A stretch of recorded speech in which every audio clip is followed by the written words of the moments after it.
Chris here from Signs of Life.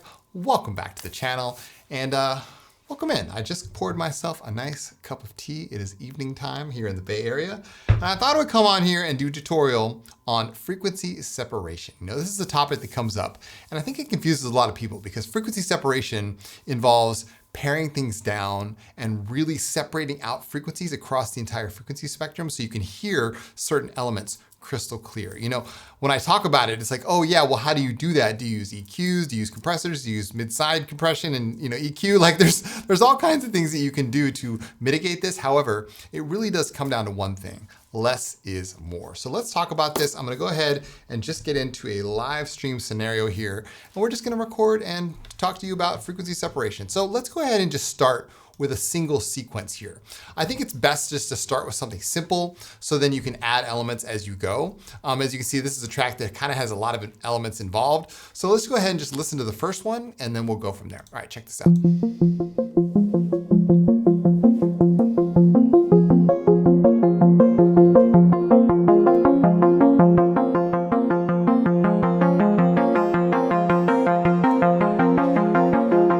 So as you can hear, that's a sequence that's coming from Stepik. Nothing crazy about it. One thing that I might want to do is introduce velocity into this cutoff here. That's better. Gives it a little more life. I like that. Now, what would pair well with this? That's the question. So we have one element here, and I'm going to take a span, and we're just going to place that right here on the master fader. Okay.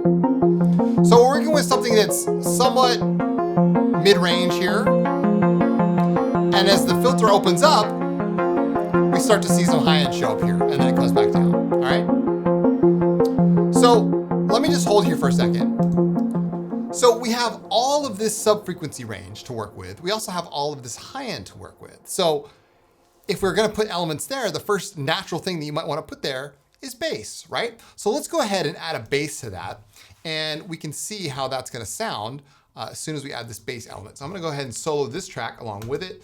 And let's hear how this sounds together. Ready? Here we go.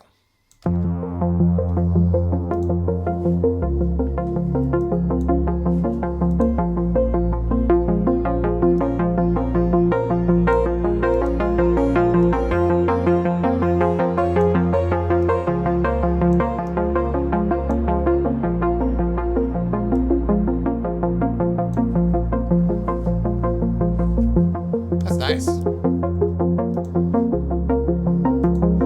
Now let's look at our span. Beautiful. So as you can see, I filtered out the bass, so it's clearly sitting in the sub-frequency range. It's not really getting in the way of that initial sequence, which is really separating out those frequencies, and this is what I'm talking about.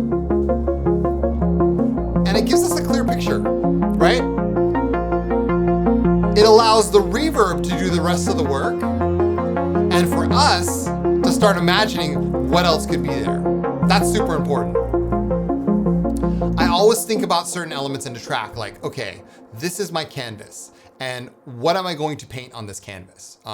You know, maybe just starting very simple is the key to all of this. It's just like starting with one element, like a bass. It's just a very simple mono instrument. It can be compartmentalized all the way down the bottom.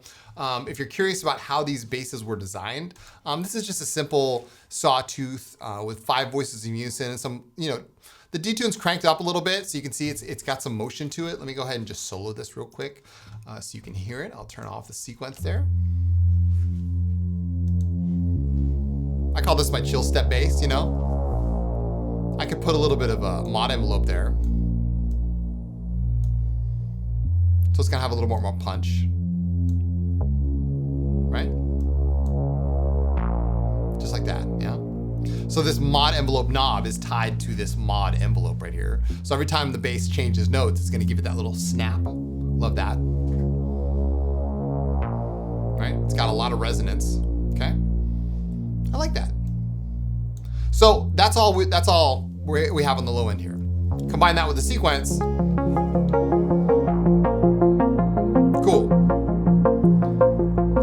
imagine what could come next, right? You could add like an atmosphere to this. You could add like a sustained drone. You could add a lead sound. And maybe that might be enough, right?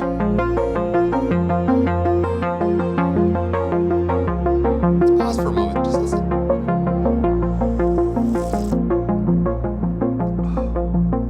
That's good. Yogi tea. I like it. All right, so let's now introduce this pad here, okay? So this pad was created with Hive, same thing. But this is a very interesting pad because I completely like went all in on the wave tables here. We got 2 wave tables, a lot of motion, random glide, LFOs going everywhere, multiple filters. So there's a lot going on in this pad. However, the pad is meant to sit somewhere in between that sequence and that bass, and it's just meant to support those 2 things. So I'm gonna play the pad now. I'm gonna turn it down in volume, and then I'm gonna gently raise this so you guys can understand where this pad falls. Check it out.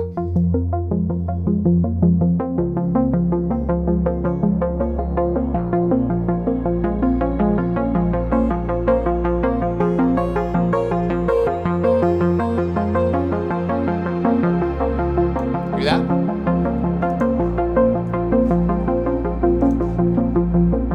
It's not much. It's very subtle.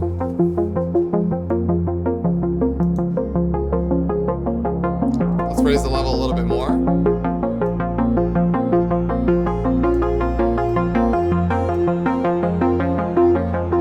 Oh yeah.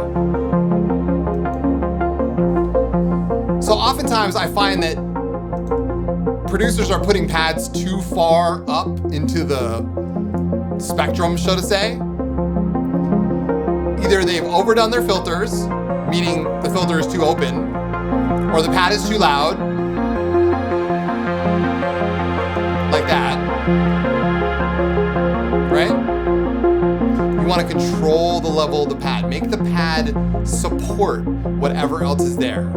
So the other elements can be your musical elements, and the pads can just be gentle. They can be subtle, they can be atmospheric, they can set back and really set the mood. It's almost like, you know, space is full of stars and galaxies, right? What's the backdrop? The backdrop is all of that emptiness, right? All of that possibility. That's what pads are. Love it.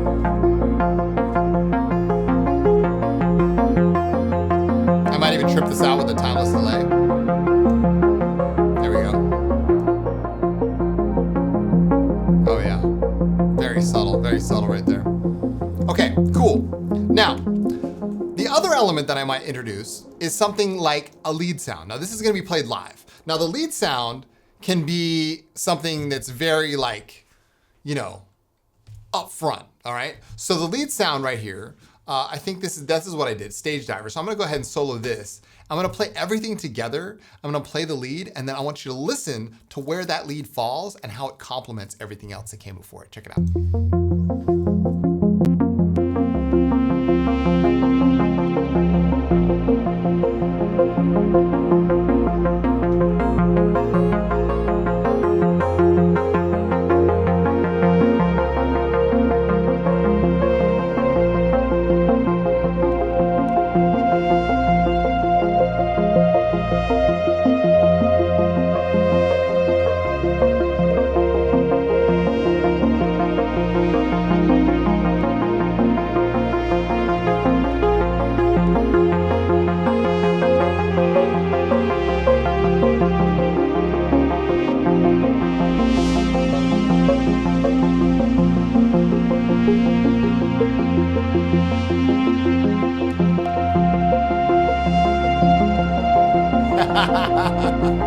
That's so good. All right, let me go ahead and just explain this so you understand where that sound is coming from and what it is. This is I call simple waveform lead, right? So it's very like, it cuts through, right? And that's one thing I love about Serum is no matter what you put into it, it's gonna cut through your mix. So if you're talking about basic waveforms here, just a sawtooth and a sine wave, right? Now, one thing I might do to this to make it better is to kind of match the initial VCA envelope with the filter envelope, okay? You can lower down the sustain and that can act as the volume there and add some release, okay? That's all you kind of need there, just so you can get to the sustain state. Now, some touches here that I want you to take note of.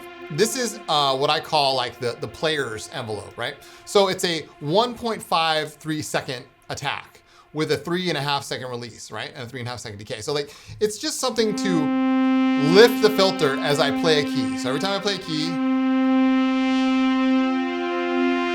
right? Both A and B are being filtered out through a 24 dB low pass filter here. Now, the other cool thing is this is an 8th note or a 1/8 rate LFO that's tied to the fine tooth pitch up here. You can see that it's tied to the fine pitch right here, okay? But that is only activated when aftertouch is present. So auxiliary source means that whatever this modulation is, it's not gonna happen until the auxiliary source shows up. And in this case, it's aftertouch. So when I lay in the key, when I just touch a key gently, no vibrato. When I lay in the key, vibrato. You see what I'm saying? This can happen anywhere. So you could do like the mod wheel, the aftertouch is touching the filter cutoff. So this is what's happening here. Listen.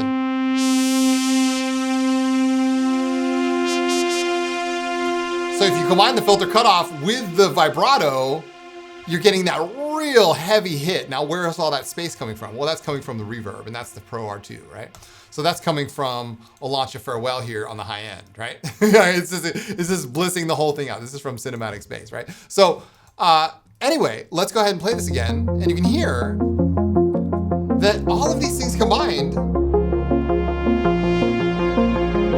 gives it enough room to shine. And all we did was add 4 elements. That's it.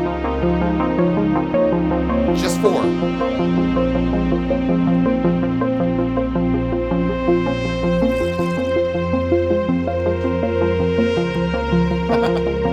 That's gonna be like a new meme, right? Like signs, drinking tea, playing syrup.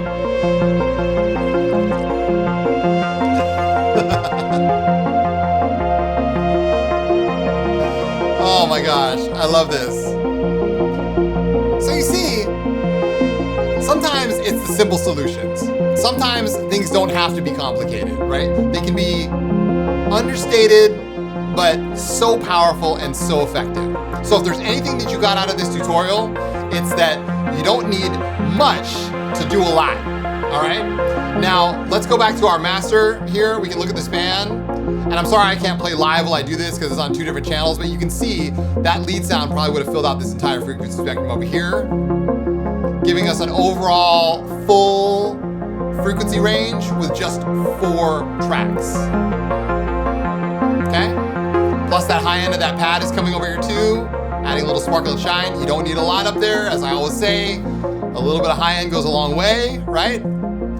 So I hope you got something out of this tutorial, because that is frequency separation.